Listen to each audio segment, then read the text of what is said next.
Today, some of our best segments from the global lane. Negativity. It seems like it's everywhere in our culture today, on social media, in Washington, D.C., and in Hollywood.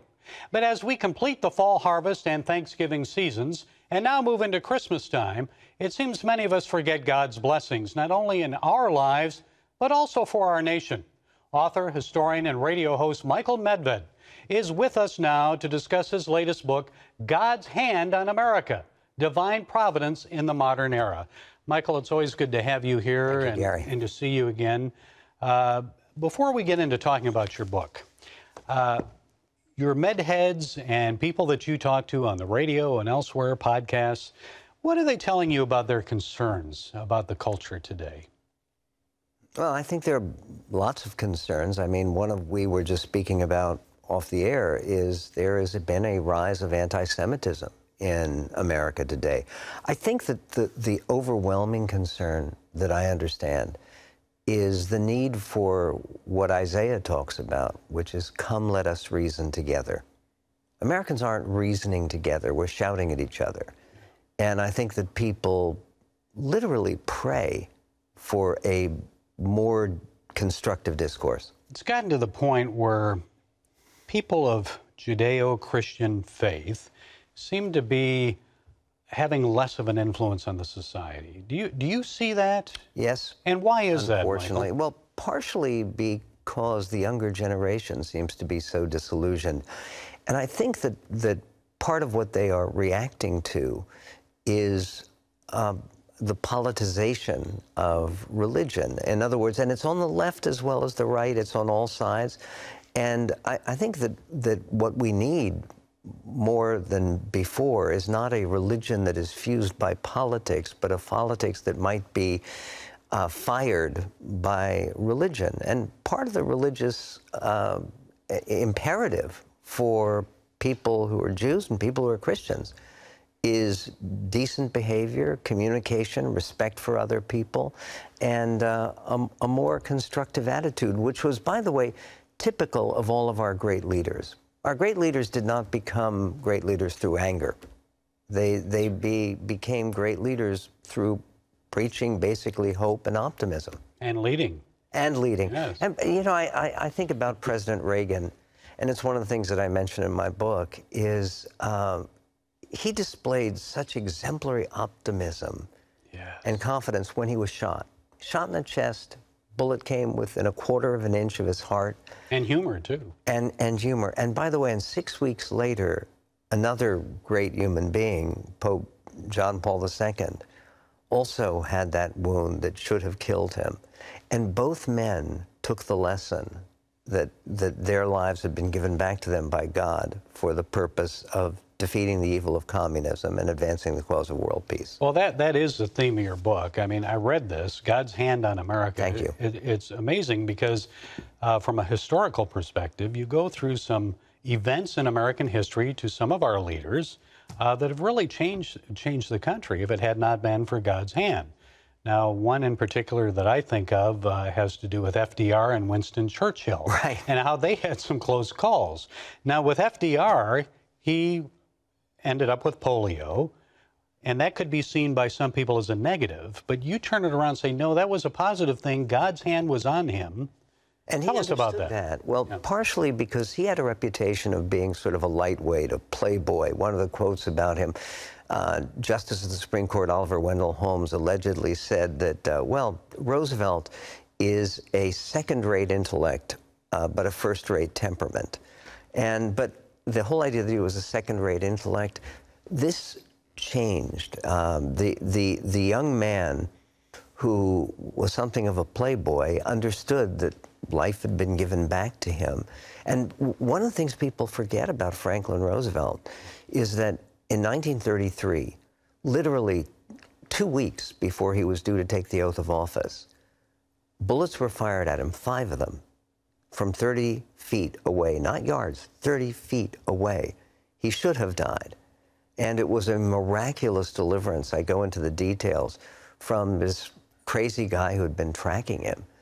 And if he had not been spared, John Nance Garner, who was an isolationist, who would not have played the same role in helping Britain survive Nazism, would have been president. And in fact, do you remember that TV series that had Man in the High Tower? Yes. The High Castle, yes. Right, yes. Yeah, pretty interesting. Yes, very good series. The book, which that is based on, starts from the premise that Roosevelt wasn't spared from those bullets, which, by the way, came within months of Winston Churchill being run down by an automobile speeding along Fifth Avenue at 35 miles an hour. He was crossing the street, and this is in Christmas season of 1931, and he was run down. The wheels of the car stopped inches from his head. That's amazing. He was hospitalized for 10 days. Think of the turn of events if he had been killed there. If he and Roosevelt had been killed then the whole world.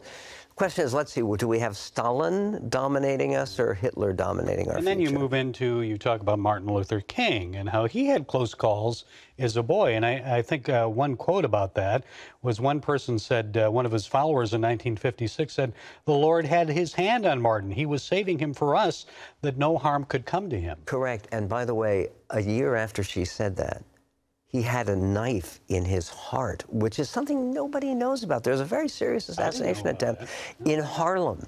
He was speaking in Harlem. A black woman who was insane came up and plunged this little miniature samurai sword into his heart. And they couldn't remove it because it would have killed him. And he always associated that with what he called his kitchen table conversion, which he wrote about a lot, which was where he actually heard the voice of God commanding him. And his whole life was prophetic. The night before he died, he gave this most remarkable prophetic speech. They may not get there with you. Well, the book is God's Hand on America, a wonderful book. Thank you. I would recommend it to anyone. Thank you. The cover of the book is a painting by Thomas Moran, which was the leading exhibit at the Philadelphia Centennial in 1876, which again renewed people's faith after the Civil War, that we've had this horrible carnage, but God is still looking out for the United States of America. And he put his seal on this 14,000-foot high mountain, the Mount of the Holy Cross, which then was made into a national monument. Now, what happened to the Mount of the Holy Cross? There was an avalanche that removed the signs of the cross, and a lot of people felt at the time that that was a sign from God that his blessing had been removed. I believe the blessing continues to this day if we merit it.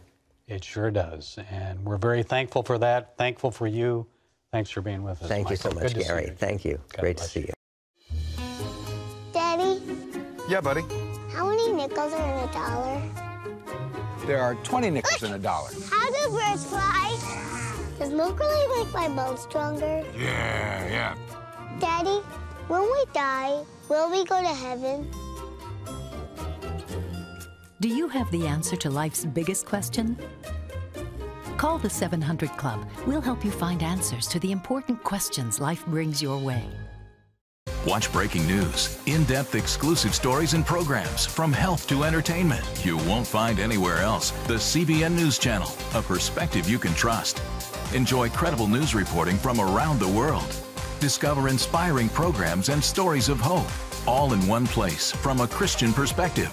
The CBN News Channel, a perspective you can trust. To watch the CBN News Channel, download the app or visit cbnnewschannel.com.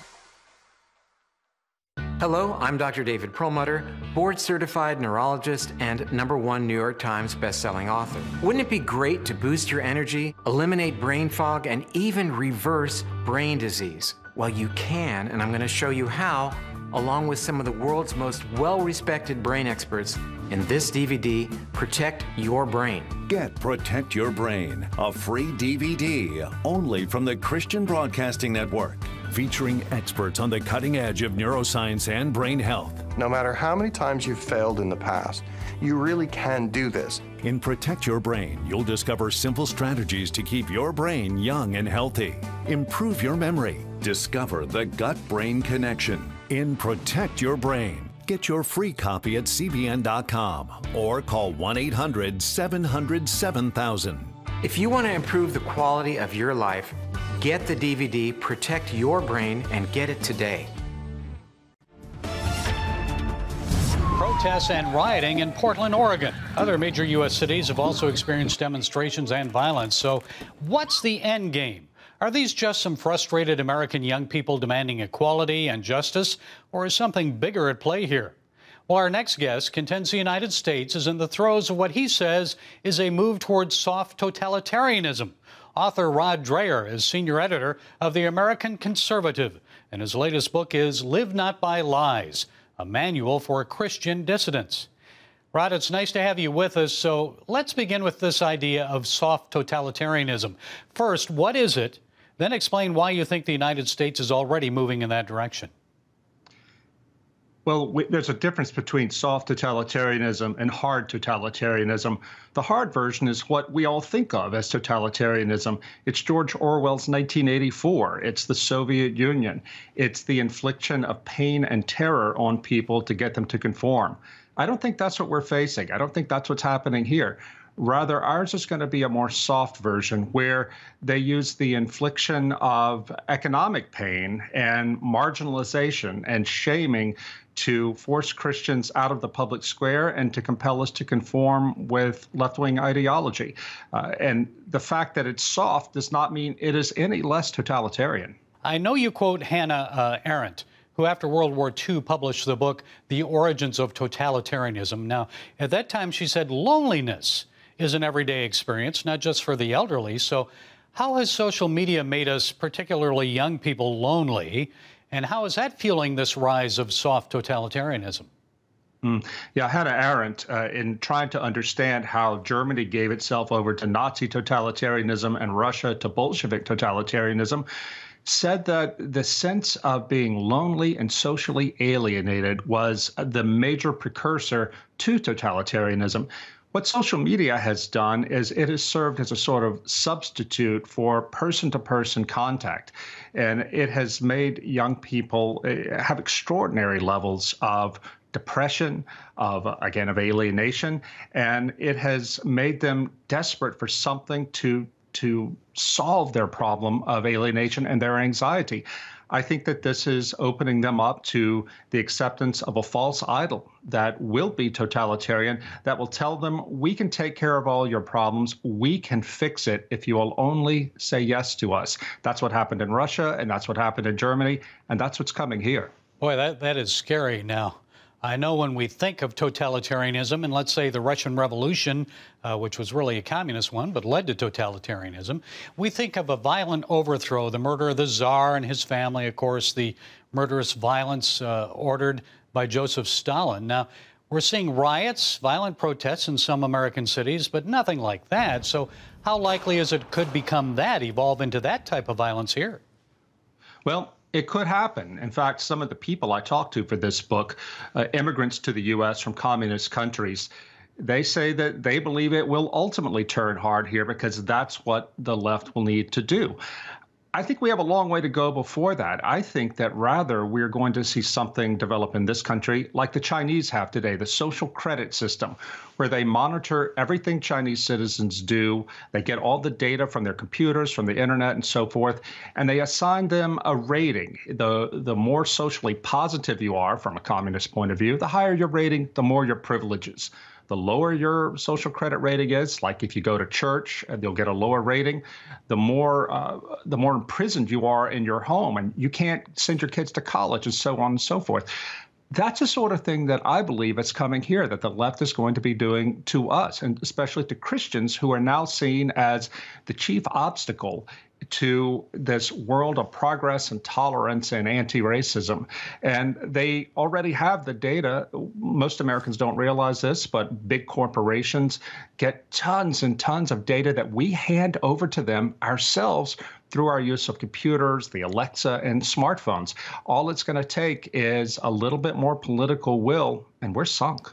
And of course, we're seeing in this country, churches have been shut down. In Portland, we saw at least one Bible burned, churches attacked, vandalized, or burned over the summer, mostly Catholic ones, I might add. Why are Christians and their churches being targeted? Because, again, we are seeing conservative Christians, not the progressive Christians who have already assimilated to the new order. Conservative Christians and their churches and institutions are seen as an obstacle to progress. If you stand against LGBT rights, for example, if you stand against abortion rights, if you stand against critical race theory, you are a problem. Now, I should say that all Christians ought to be against racism. We are. But critical race theory is something very different. It draws a line between good and evil, between the races, and alienates the races and turns us against each other when we ought to be standing together. All these things are going to come down hard on Christian churches who may not survive if they don't have deep confidence in their mission, deep confidence in their Christian identity rooted in Scripture, and if they don't have the ability to suffer and to suffer well. This is the main lesson I got from talking to Christians in the former Soviet Union and Soviet bloc who came through hard totalitarianism. They want American Christians to know, be ready to suffer. So many of the people I talked to, the dissidents, did not imagine that in their lifetime communism would fall. They resisted it and were willing to suffer for it because it was the right thing to do, and it was the right thing to do to be faithful to Jesus Christ. We have to have that same attitude, hope for the best, but we also have to remember ours is a religion of martyrdom. Those who suffered and even died for the faith, they received a crown of glory. That may well be our calling, and we need to accept it as believers. There's a lot of hope out there. I was standing in Berlin when the wall came down and never thought I'd see that in my lifetime. It happened. God did it. Well, the book is Live Not by Lies, a manual for Christian dissidents. Rod Dyer, thank you for sharing your thought-provoking insights today. God bless you. God bless you, too. Thank you. Are you suffering from feeling tired or worn out during the day? Can you not turn off your brain at night? You are not alone.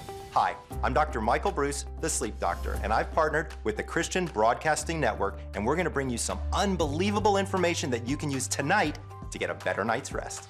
Wake up to your best life.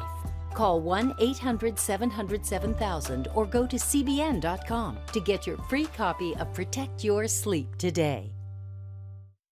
Nutrition, exercise, essential oils, weight loss, and more.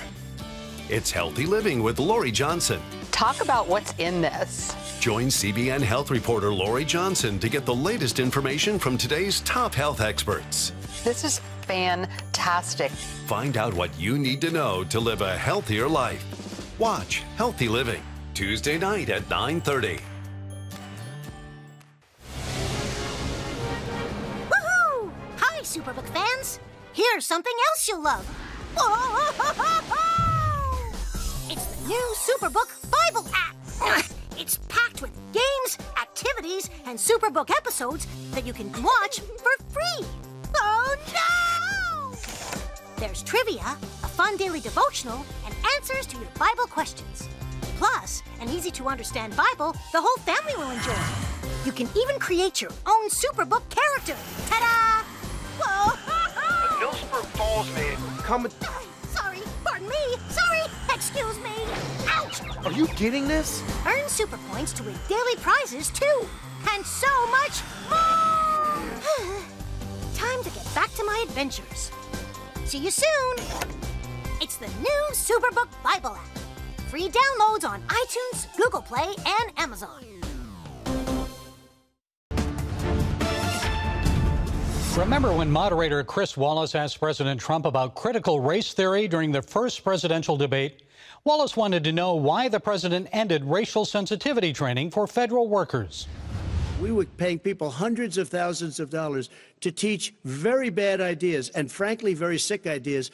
And really, they were teaching people to hate our country. And I'm not going to do that. I'm not going to allow that to happen.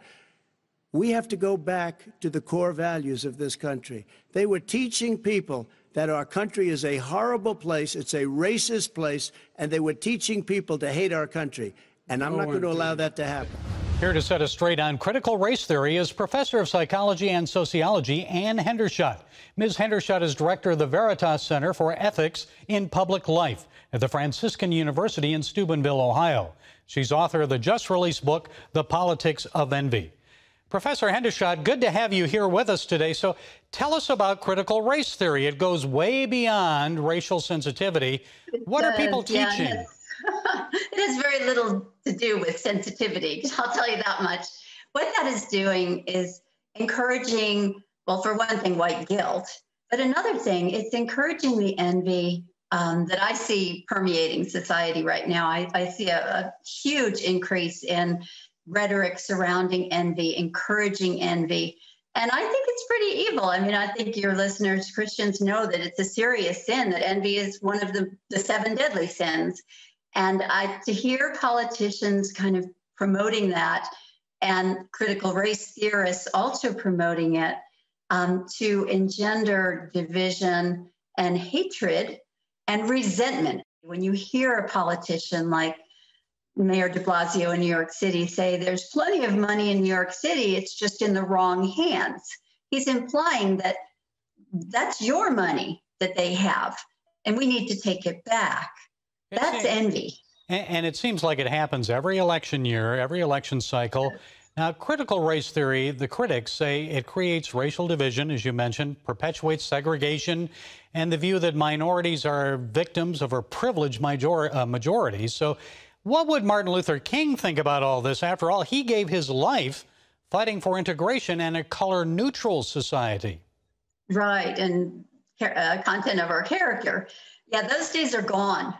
And I think that's part of the reason they want to gin up this kind of hatred, because they believe it will help them by confiscating more wealth and taking more from others. I mean, it's almost impossible for a Democrat to get elected today without promising to confiscate wealth from the rich. That's all they talk about. And critical race theory does also the same thing. But what politicians do and what critical race theorists do is encourage that kind of envy. They have more than you do, so they must have somehow taken it from you. Now, there's an ugly history of slavery, certainly, and we have to acknowledge that.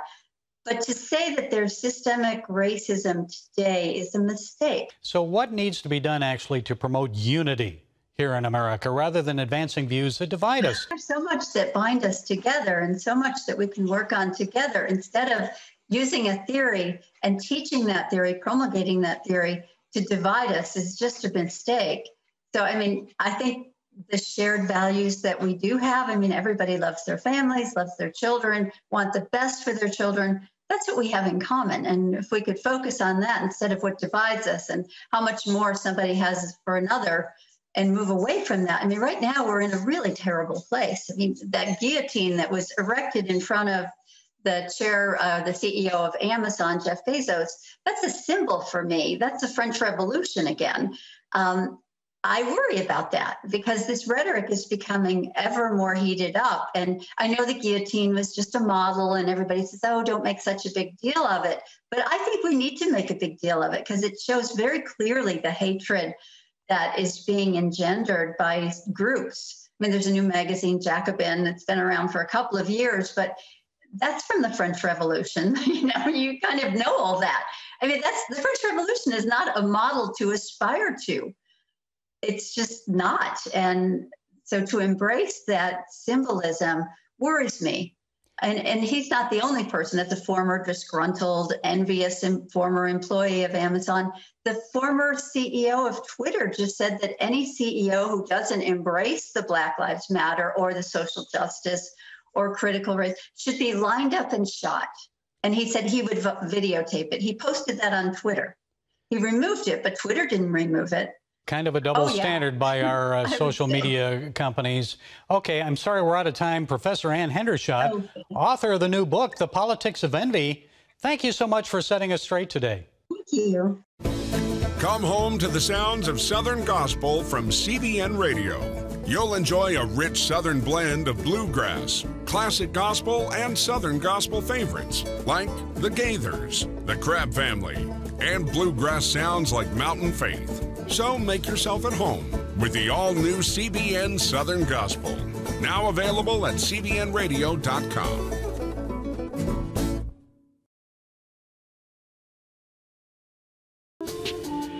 It's about the competition. I kind of put that pressure on myself, and I think people had expectations. It's about overcoming. We use this phrase all the time, keep chopping, keep practicing hard. It's about going the distance. You know, I think as a father, it's my job, to lead. Just be the best husband and father I can be. Watch Going the Distance with Sean Brown Saturday night at 7:30 on the CBN News Channel. Life. It's meant to be lived fully. Jesus said it. I came to give you life. Life to the fullest. Life in your family. Life in your finances. Life in your body, mind, and spirit. Life in your everyday.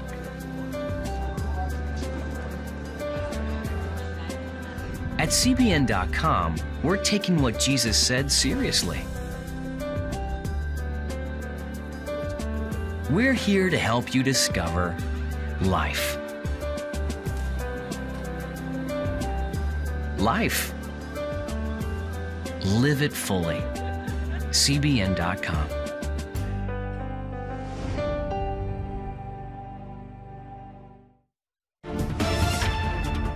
Cuties and California rewriting the rules. Have we learned nothing from Bill Cosby, Harvey Weinstein, Jeffrey Epstein, and the hashtag #MeToo movement? Unfortunately, now we need to add another one, hashtag #KidsToo. Some rich and powerful people are still pushing the exploitation and sexualization of our children. Remember several years ago when actor Corey Feldman warned us about sexual predators in Hollywood? I can tell you that the #1 problem in Hollywood was and is and always will be pedophilia. Nobody talks about pedophilia. It's the big secret. And it's widespread? Oh, yeah. I was surrounded by them. So Netflix streaming Cuties should come of no surprise. Folks, let's not be deceived. This is not cinematic art, only a film depicting reality. Cuties is the sexual exploitation of children for profit. When we turn our eyes away from God and His virtues, our vision is obscured. Cuties becomes cute.